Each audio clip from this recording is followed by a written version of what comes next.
Okay, in today's interview, we have the one and only Mr. Larry, one of the most interesting researchers into macroeconomics and also into precious metals. He actually has a very successful investment fund into precious metals, silver and gold miners, specifically Bitcoin as well. He was on the show last month, and I think we got 120, 150,000 views or something like that. And I wanted to have him back on because one of the more interesting people I've ever spoken to, so well researched, and I wanted to hear his thoughts on where he sees this precious metals market going, and also this idea of this silver short squeeze that seems to be going viral. And so first of all, for everyone listening, please make sure you hit the like button on the right side, hit the like button on the left side, send this out to more people, hashtag silver squeeze down below, and we'll have Larry's Twitter right there down below. Just want to say a quick shout out to our channel sponsor, Vizsla Resources, which I heard is changing their name now to Vizsla Silver here shortly. Good timing. And so special thanks to them, one of my favorite silver stocks, so check out Vizsla. So welcome, Larry. Oh, nice to nice to be with you. All right, so you got to just tell me what's going on in your head right now. We've got this silver short squeeze type of thing going viral on social media. Every news station seems to kind of be covering it, everywhere from Bloomberg to the Financial Times, which has been interesting to see too. And then we've, of course, seen this incredible demand in the physical markets that has left a lot of these dealers seemingly empty-handed. And then we've had, of course, an incredible day in the miners. You know, you and I are both Avino silver mine holders, and that was pre-market 145%. So what's your take on what's going on right now? Well, it's really kind of an extraordinary set of circumstances, as anybody who's in this industry and in this part of the industry knows. For those of your listeners who aren't in the industry, you know, something that's been a long time coming appears to be in the process of unfolding. And by that, I mean a long time coming that, you know, the precious metals have always represented real money, you know, that can't be printed. And most of the buyers of gold and silver coins do it in an effort to protect themselves from government inflation, or from inflation on the money supply, inflation, you know, on things they buy. And as we all know, the government misstates the inflation numbers horribly. The CPI is really quite fraudulent. And the alternative measures that are much more accurate, you know, the Chapman Index and the shadow government statistics numbers, show what we all notice, which is that the cost of everything we buy is going up a lot more than the 1 or 2% the government claims it is. And so to address that, you buy silver coins, you buy gold coins, and, you know, on average over a bunch of years, you've been pretty well protected doing that, obviously with some years being better than others and a couple of years right after 2011 and 12 being down. But, and, you know, the government, I think, has a very strong vested interest in not letting the canary make any noise, and the canary being silver and gold. You know, if the canary falls over dead, they know there's methane gas in the mine. And so, you know, the government, I'm quite sure, through their exchange stabilization fund, through, you know, the BIS and other mechanisms, has a lot of people that they use as agents. And they, at strategic points in time, when gold and silver should be screaming higher, they seem to come up with large volumes of contracts, paper contracts, and dump them on the market, which no profit maximizing seller would ever do. I mean, if you had paper, if you had silver and gold, and you wanted to get rid of it, you would slowly but surely leak it out so as not to, you know, influence the price in any way. But in fact, what these people do is at key moments in time, they go and they dump thousands and thousands of contracts, and you see just these smashes in the gold and silver price. And there are certain times of day when it happens. It happens in the London Open at, you know, 3:30 Eastern U.S. time. It happens at 8:30 Eastern U.S. time. It happens at other times. And so, you know, what I think has happened is that the prices of gold and silver have been manipulated. And it's not just a conspiracy theory anymore. It's kind of a conspiracy fact, because, in fact, JP Morgan and several other large banks, 5 or 6 other large banks, including HSBC and others, have been sued for billions of dollars, or I should say prosecuted and settled for billions of dollars of fines for spoofing and manipulating these markets. And, you know, you can understand why they do it. I mean, the government gives them incentive to do it, no doubt. And it protects the existing fiat monetary system, which enriches, you know, the 1% at the expense of the rest of us. And so, you know, what happened last week to me was really just kind of an amazing moment. You know, it was kind of like the scales fell away from my eyes. We're not going to talk gold and silver now. Obviously, what I'm talking about here is GameStop, right? And, you know, even my son played this because he's a gamer, and he said, Dad, how can they have 140% of the existing shares outstanding short this company? And I said, I don't know, fractional reserve shorting, I suppose. And he said, well, a bunch of us gamers, we're all going to get together and try and buy some of this stuff. And I said, well, be careful. It sounds kind of risky to me. Well, I'll be damned if they didn't overwhelm, the shorts. And I mean, I have to say, this was like the peasants grabbed their pitchforks and went running up the hill and they started attacking the castle, right? And it's just amazing to me what happened there. And, look, it may not end well for all of them if they don't get out in time and so on and so forth. But what struck me about it was the way that social media was used. I mean, others, Luke Groman and others, have compared the internet to being like the invention of Gutenberg's printing press, where people can organize and they can start to talk to each other and they can see something going down that's not right. And then, they've got one mechanism, they can vote with their feet, or in this case, their dollars, and go challenge it. And they did. And, they created, enormous losses for a hedge fund manager who has a $45 million house down in Florida. And I got the biggest kick out of it. I heard this morning, some guy, one of the guys, his name is Kitty, something like Angry Kitty or whatever. The guy who ran this whole thing went over in front of this hedge fund guy's house and put on a big fireworks show last night. Because the guy made $40 million on his GameStop short squeeze. And he just decided to go rub it in this guy's face. I just had to laugh. Awesome. Yeah, I just had to laugh. I mean, look, the system has been screwing the average guy for a long, long time. And I think what's going on, so that phenomenon to me was really extremely interesting. And I've always maintained that, the people who are up on top and make all the money in the system are the 1%. They have all the levers and they control the media and they control the message and, they can manipulate us in many, many different ways. And it's hard for us all to fight back. But the fact of the matter is there are a lot more of us than there are of them. And, the internet is kind of a wide open newspaper, so we don't have to accept the New York Times, narrative of what's going on anymore. We can create our own narrative. And that's what these guys did. And they said, hey, look, these hedge fund guys are way out over their skis. They're short too much of this stock. Screw them. Let's go buy it and jam them. And they did. And so, there's an analogy there because, the same is true with respect to this fiat money game, right? They've got us all believing there's no inflation because that's what they tell us. It's a blatant lie. They've got us all believing that paper dollars are safe and better than gold and silver, and that gold and silver are risky investments. Nobody ever recommends them. And in fact, gold has outperformed the S&P and the dollar and bonds massively since 2000 when the real money printing began. And so here we are with, a bunch of people saying, you know what, they've got a problem. They've sold much, much more silver short than they actually have. And, we mine about 800 million ounces of silver a year. And the short contracts on the COMEX, I call it the CRIMEX, are about 400 million ounces. So half a year's silver production. There's no other commodity that has that kind of misbalance. Nothing, not even anything close.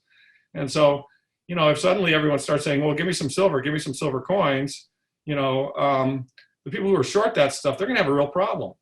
And of course, then that's going to flow over into the bigger issue of what's the dollar worth and is the money really stable? And this all, Jake, it fits into a much larger issue of, where's this economy going and what's happening? And, when you see a 71% growth, annualized growth rate in the M1, isn't that hyperinflation? The answer is yes, it's the beginning of hyperinflation.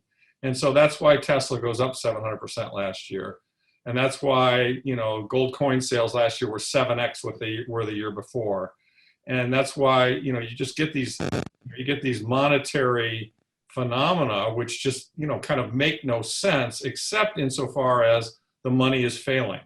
The money's no good. Nobody really knows what the true price of anything should be. There's no honest price discovery.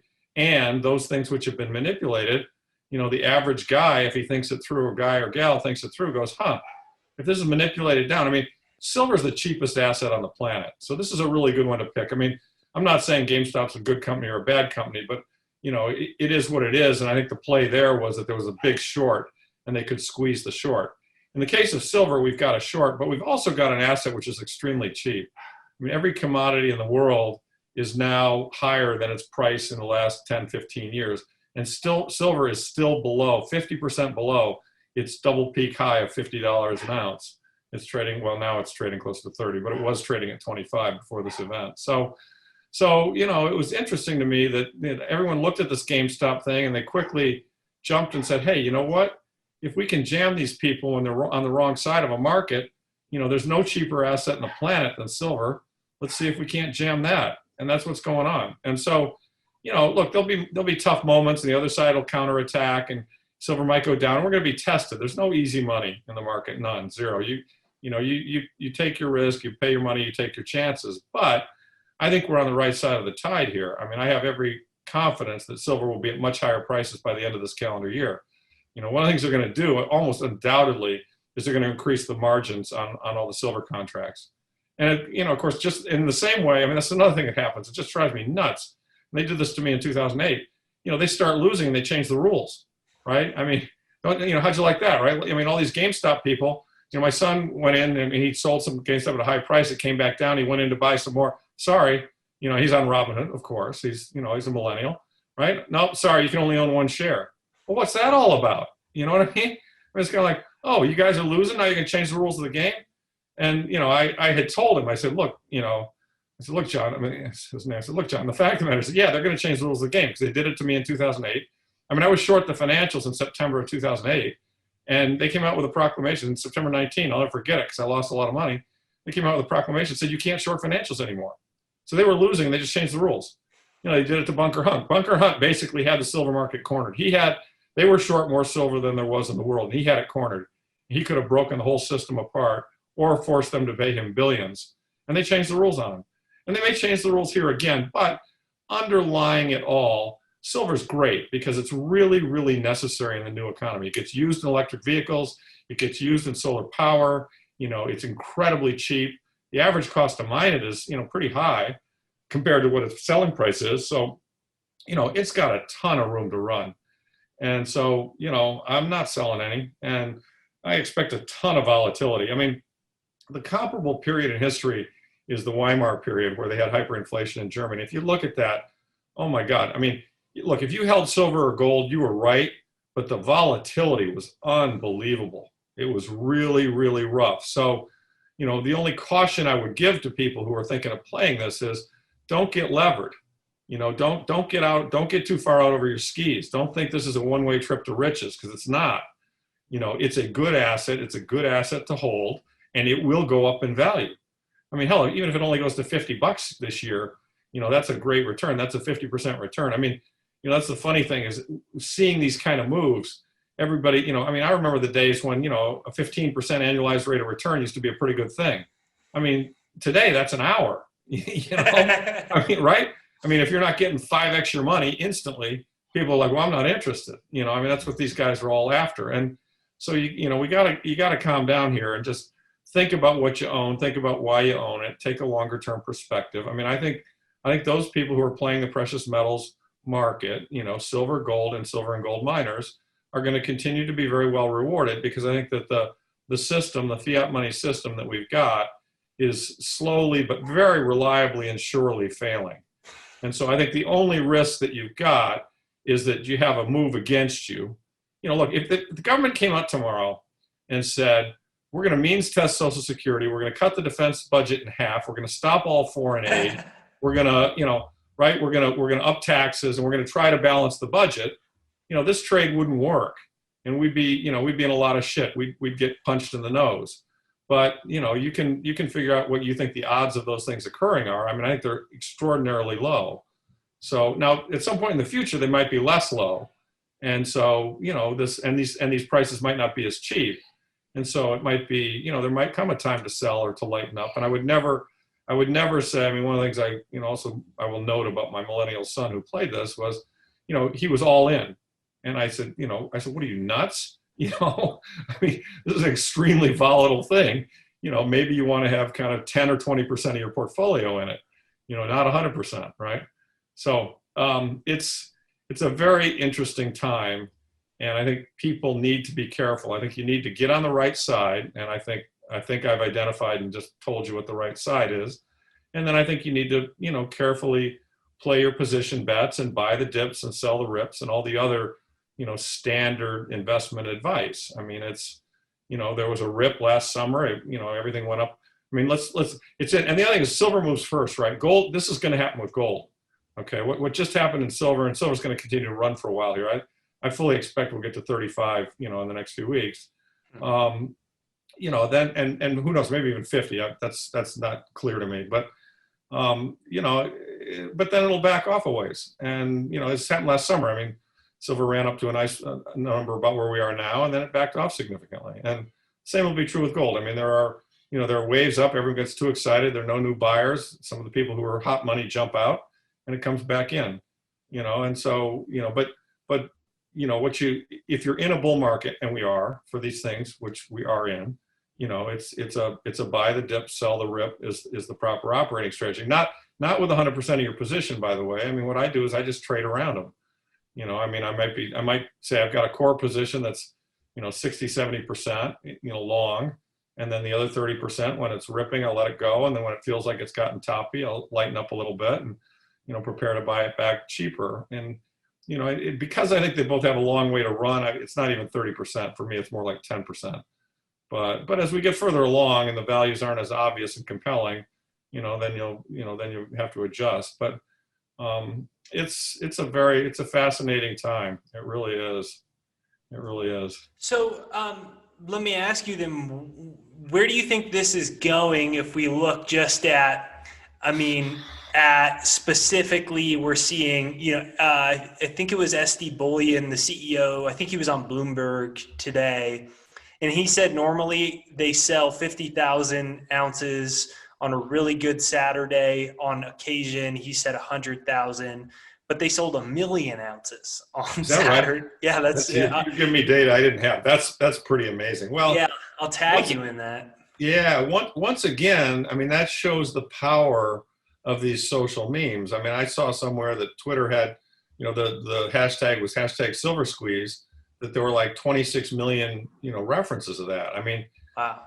Right. So I mean, Twitter is a lot of people, and I mean, there's a viral component. So do you think that people will break through here? Like there's a lot of people that say, oh, this is just going to pump and they're just going to dump it. It'll be back at 25. And then there's other people that say it's got to clear 30. And, our peak in August was 29.75. Do you think we're going to be able to pull through? Dick, I don't have a crystal ball, and I'm not a seer, and I can't predict prices.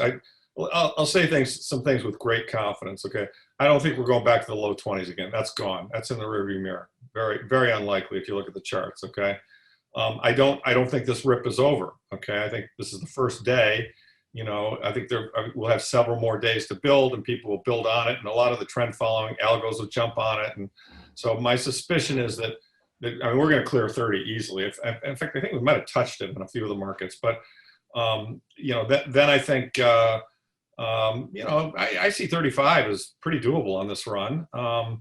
But then it might check back to the breakout level of 26 or 7 or 5. I mean, I don't know. You can't, look, calling day-to-day moves and hour-to-hour and minute-to-minute, it's a fool's errand. I mean, it's just, you can't do it. But so then let me ask you this. So yeah. I know that you talk about the overall system and the price manipulation. And I've seen you post before about following BIX, and BIX talks about how he thinks the paper market will eventually fall through and silver could go to 500, silver could go to 1,000. Do you ever see the paper market coming down, or do you think it's just? Yeah, it's so hard to know because all these years and it hasn't happened. But what you're kind of describing is like a bank run in a sense. And, it has happened in different instances. Like, for example, bank run on real money is what it is, basically. Right. So Nixon closed the gold market in 1971 because all the foreigners realized that we were out of control in our spending and the dollar was losing value, and that we were sending them, dollars which would be debased for things that they were sending us. And so they sent boats over here and said, please give us the gold. And so, post World War II, the United States had over 20,000 tons of gold, and it was getting drowned down at such a rapid rate, that they stopped it at 8,300 tons of gold. And, that Nixon said, shit, if we keep this up, they're going to just strip us clean. We're not going to have any gold, and we got to have some gold. So I hereby shut the gold window. So, it could break. Am I saying it's going to? No, I have no way of knowing, but I think whereas I think a year ago, 6 months ago, even 5 weeks ago, I think everybody would have said the odds of that are absolutely zero. Yeah. And I would have said they're higher than that. I Yeah. think everybody else now has to entertain the possibility, Even my right? mom, my mom, I was talking to my mom on the phone today. She's I don't know exactly how old my mom is. She's probably like 60 right now, I think. And she knows what I'm into, and she's got some silver positions and stuff, and I've told her everything, but she's kind of always been like, "You're a little crazy, but it sounds like you're making money, so I won't like try to get you out of this." But today she said, "So what's happening? What could be the result of this?" And I said, "Well, who knows?" But I went and now she's entertaining it. Yeah, and I think that's the way it happens. And I mean, more and more people see it, and Hi, they, mom.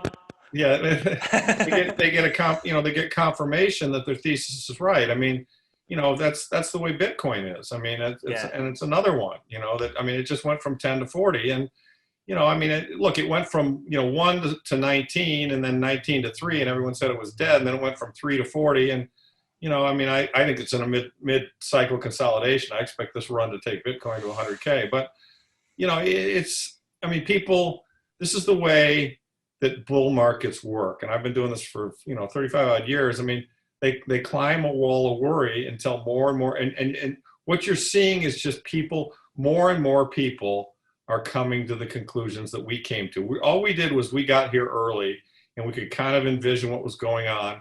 And as more and more people come to the conclusion that we've come to, which is that the government can't stop spending and printing money, and therefore I have to protect myself, they're going to sell, they're going to stay out of cash, they're going to sell their bonds, they're going to sell their stocks, and they're going to buy, sound money or companies that produce sound money. And, that's what I think we're seeing. And I think that's a trend. It's probably, well, the low was in 2015, December 2015, gold hit 1050, right? Now we're at 1900. Typically, these gold bull markets give you kind of an 8x on gold. So that would imply that gold's going to 8,000. It's at 2,000, just below 2,000 today. So that's 4x from here. And I think this time the silver one, last 2 times it went to 50.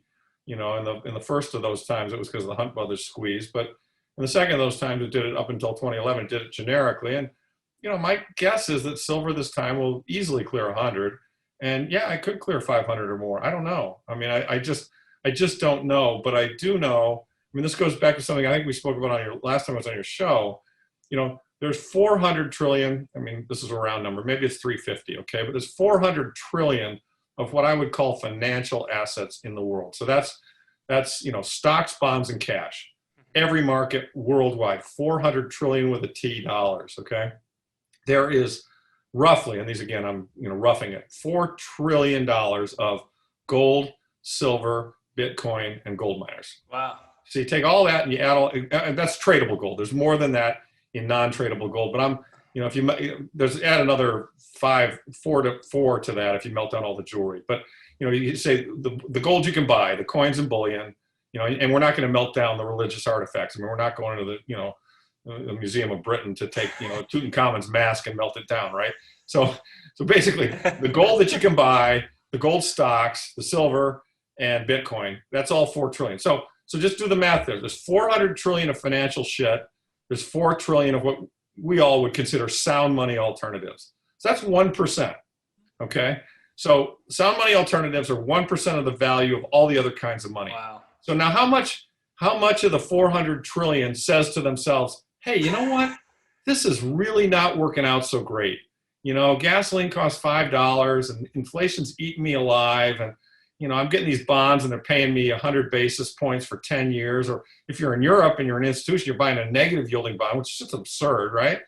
And they kind of come to the conclusion. They say, and governments are behaving the way they're behaving. And they got Stephanie Kelton telling Joe Biden, yeah, you can print trillions of dollars. It doesn't matter. It's fine. Modern monetary theory. I'm a genius, right? So you got all that nonsense going on, and some of that 400 trillion is going to go, shit, I'm going to get out of here. I better go buy some of that sound money shit, right? Now, even if it's only 10%, out of 100% people holding the 400 trillion, 10% say, I think I'm going to go buy some of that sound money shit. That's $40 trillion, Yeah. right? Chasing a category right now that's 4. Okay, our shit's 4. So that's 10x as much if they want to put their shit into our shit's going to go up a lot, right? I mean, that's kind of the big picture way that I look at it. It's like, I'm not that smart, but I get, I get that. And I think what you're seeing, the reason I think it's happening more consistently now is that, and I am good at this because I was in the venture capital business for a bunch of years. I am good at spotting social trends. And, I think this trend is kind of catching on, right? I mean, I'm seeing it in my gym. I'm seeing it in friends that, always knew I was a gold guy, thought I was absolutely crazy, just you're nuts. You're a conspiracy guy, gold, so that's ridiculous. We got this modern system, that shit's never going to matter, et cetera, right? And, now they're calling me up saying, hey, tell me about that again. What's going on? Why did that happen? Well, what do you think now? And so, there's an awakening taking place, and it's because of the system, the government system that we've got. And as I said, if they want to fix the government system, they could stop this, but take a look at what we've got going in the government, and I don't care what side you're on, you got to look at it and come to the conclusion, this is kind of messed up and broken, right? And so, I mean, that's kind of an understatement, right? So I think, I think they're going to be more of that 400 who are going to kind of come join us. And that's the simplest way that I can describe it to anybody. And I think it resonates with me. And, obviously, therefore, I'm very comfortable having a big portion of my investable assets in these things, and I think other people may not be as comfortable as me, and I get it, and I'm not suggesting I think each person has to make their own decision, but, I've said this before, I think an asset allocation of 0 to this category is a really big mistake, because if what I'm describing does happen, this category is going to go up a lot. And that other category is on a relative basis going to go down a lot. And so, I even say this to people who are looking to invest in my fund. You're trying to ensure, okay, so I get it. You've got FANGs, you've got Facebook, you've got Google, you've made a fortune. That's great. Really happy for you.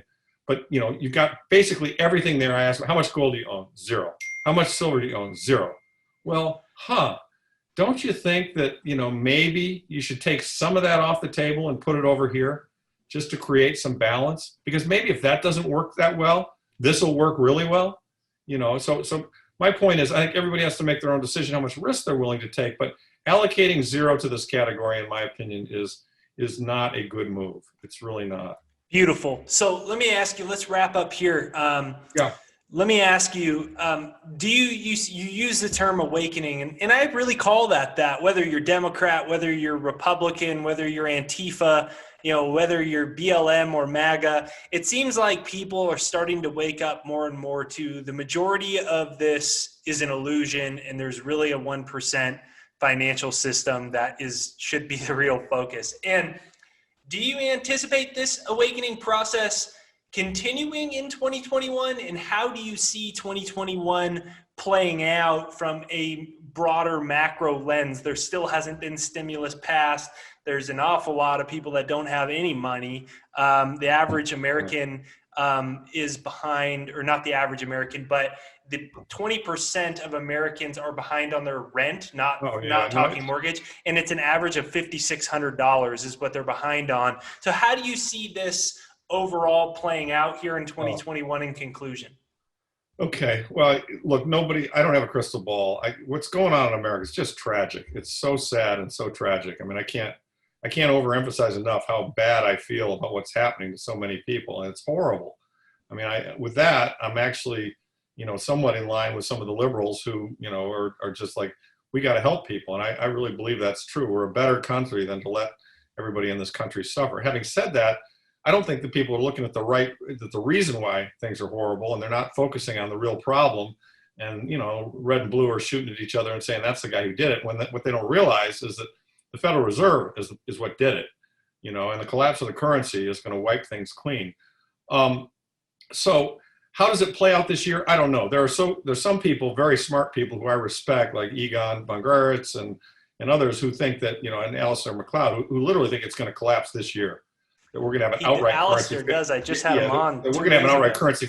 Well, he thought it was going to collapse last year too, though. So, and the year before. So, I mean, look, I mean, guessing the exact timing is a complete mug's game. I mean, who knows? I know the trend is running in our direction strongly. It will not surprise me at all this year to see more things like more insurrection-like things, GameStop, Silver Squeeze, and there'll be others that we can't even anticipate. If somebody had told me, when my son came and told me he's doing this GameStop thing, I was like, really? What are you doing that for? I mean, I had no clue what he was talking about. He said, Dad, there's 140% short. I said, that can't be. Well, as it turns out, it can be because it shorts and then gets reshorted again. It's fractional reserve shorts, right? But having said that, as far as I'm concerned, yeah, it could blow up this year. I kind of think they will stretch it out, but I also think that there has to be a release valve. As you know, there's no free lunch in anything, in any economy. And I think when it comes to the end, which is we're going to let the economy collapse or we're going to have inflation, they're going to pick inflation every single time, and try and deal with it later. And so my sense is these stimulus packages, yeah, they're dragging their feet. Look, they know hyperinflation is a risk. I mean, Larry Summers as much as said it, others have said it. They're not, as much as they're somewhat evil, they're not stupid. Yeah. And they can absolutely see what we all see, which is they got a real friggin' problem. And so they're trying to thread the needle between, a total economic collapse because half the country is really badly hurting or more, and hyperinflation because if they print too much, everyone's going to lose faith in the currency and gold's going to go to 5,000 and, they're going to have a 1975 to 1980 situation. So how does that balance play out? I mean, I talked about that in my quarterly letter a lot. There are a lot of signposts that I'm always looking at, and I don't know the answer. I mean, if I had to guess though, I think we end the year with silver at $50 or more and gold at 3,000 or more. I think we end the year with the gold stocks I'm in up 100 to 150%. I think we ended the year with real inflation starting to show up. I saw on Twitter the other day a picture, and I don't know where it was in California, but gasoline was I think it was the low fours. It might have been, in a real remote area or Donner's Pass. I mean, I don't know, but I haven't seen $4 gasoline in a long time, right? And maybe a refinery is down in California. But the point is, I think inflation is going to be obvious by the end of this calendar year. And of course, that too will fuel the thesis that, you and I were talking about earlier, which is, hey, I got all these financial assets and inflation's here. I mean, part of the other narrative that the 1% has pushed on us is there's no inflation. I mean, it's just a blatant lie. It's just an absolute blatant lie. And, and then at some point they'll try to deal with the inflation. My sense is here's how they're going to do it. They're going to try and get the economy going first and forget about inflation. That's the mode they're in right now. They got to get the economy going. They got to help these people. They got to get the stimulus out there. They got to get things going. Then that will work to a degree, and then inflation will show up. And then they'll probably counter move and say, uh-oh, we got inflation, and they'll start trying to figure out ways to put that back in the can now that the economy's moving. And they'll threaten to raise rates. Maybe they will raise rates. I don't know. I mean, so there's, remember, the people in power, their goal is to keep the whole game going. They don't really care who they hurt. They just don't want to lose their positions of power. So they're trying to thread this needle between severe economic distress on the one hand, which we're kind of feeling now, and severe inflation on the other hand. And, there's a part of me that just for the sake of social coherence hopes that they're somewhat successful because, I'm not sure I want to see a civil war or see the economy collapse and have, just the end of the world as we know it. But I think, and hopefully what the inflation will drive them to, and this is what they should do. There actually is a way out of this. I'm not a pessimist. There's a very positive way out of this. They just need to do a debt jubilee currency restructuring. Simple. I mean, will there be losers? Of course there'll be losers. Bondholders will lose big time. But, and people who have gold and silver will benefit, and, some other people won't benefit as much. But they need to do a debt restructuring. FDR did it. The Brits did it. Others have done it, and it would work. So. Do you mean just a traditional restructuring of debt? Do you mean a revaluation of gold to pay off debt, or lots of moving parts, lots of different ways, but both of those would work. I mean, probably the best thing they do, assuming they have the 8,300 tons, which is unclear. As Luke Groman points out, they could say we're revaluing gold at $50,000 an ounce.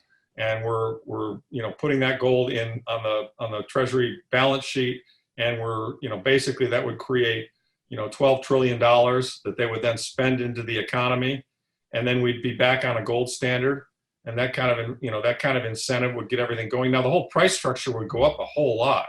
Everything would be much more expensive, but wages would go up too. And we could look. I'm not saying it would be easy. It would clearly be messy, but I can assure you that if the currency completely fails, that will be even messier. If we have a massive Gresham's law like event where the market goes down and they address the market going down by printing it, or the bond market says we're selling all these bonds to you Fed, to you Treasury, and everyone literally loses confidence in the dollar. They begin to realize the dollar is going to zero, and they're buying everything in sight, anything that's not nailed down. Seriously, and that's what happened in Venezuela. Yeah, I know. And that's what happened in Weimar. I'm laughing because otherwise then I just get anxiety. Oh, I know. No, it's terribly sad. It's terribly sad. It's probably not likely, and I pray it doesn't happen. But I'm not, this isn't, it's got two pieces to it. There's a certain mechanical piece, and then there's a social piece to it. The social piece is the confidence piece, and the mechanical piece is just the math. Right. And the math is that, the debt we've got today cannot be supported by the GDP we have today, period, full stop. And we've reached the zero bound. In fact, we're in some places a negative bound on interest rates. So, that system is over. It's over. And so what we're all waiting to see is what's the next system going to look like. And, I think it's going to be pretty unclear. But, 5,000 years, gold and silver have been money. 12 years, Bitcoin has been an appreciating form of store of value. It's not money yet because it's hard to spend it. Not many people accept it. And many would argue, and I somewhat agree, that something that's as volatile as Bitcoin, you can't really make it money. You can't do loans and stuff in Bitcoin. Well, you can, but it's risky. And so, we don't know what the next system's going to be, but I think that, it won't be Keynesian, because what was Keynesian just failed.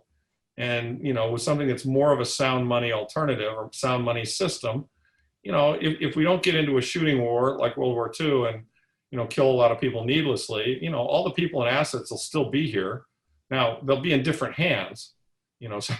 Some of the people who have the money now won't have it in the future, and some of the people who have less money now, but old gold and silver will have a lot more. But, that is what it is.